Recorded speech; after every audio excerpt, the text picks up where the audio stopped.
Hi team, చాలామంది కూడా new మొబైల్ని రిజిస్ట్రేషన్ చేస్తుంటే వన్ ఆపర్చునిటీ యాప్ కొత్తగా ఇన్స్టాల్ చేస్తుంటే ఓటీపీ రాంగ్ అని చెప్తుంది అని చాలామంది చెప్తున్నారు. ఓటీపీ రావట్లేదని కొంతమంది చెప్తున్నారు. సో నేను ఇప్పుడు ఆఫీస్లో ఒక పర్సన్ది మొబైల్ తీసుకొని వన్ ఆపర్చునిటీ యాప్ ఇన్స్టాల్ చేశాను. చూద్దాం ఇప్పుడు ఓటీపీ వస్తుందా, వచ్చిన ఓటీపీ రాంగ్ అంటదా చూద్దాము. సో డీటెయిల్స్ ఎంటర్ చేసి క్రియేట్ అకౌంట్ కొట్టాం. Waiting for OTP. So OTP వచ్చింది. వెంటనే పిన్ కోడ్ అడిగింది 5,60,000. So submit pin code.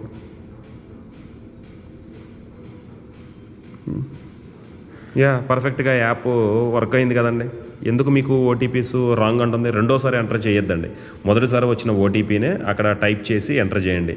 ఎటువంటి ఇష్యూ లేదు. కొత్త మొబైల్స్ అంటే కొత్తగా వచ్చేటువంటి వన్ ఆపర్చునిటీ యూజర్స్కి ఎటువంటి ఇష్యూ లేదు. పాత వాళ్ళు దయచేసి మీరు సైన్ అవుట్ అవ్వద్దు. సైన్ అవుట్ అయితే మేమే అకౌంట్ బ్లాక్ చేస్తాము. ఎందుకంటే సైన్ అవుట్ అవుతే రీజన్ చెప్పాను కదా, వేరే మొబైల్ నెంబర్స్తో వీళ్ళు టాస్కులు చేస్తున్నారు, దానికోసమని. థ్యాంక్స్ అండి. Thank you so much.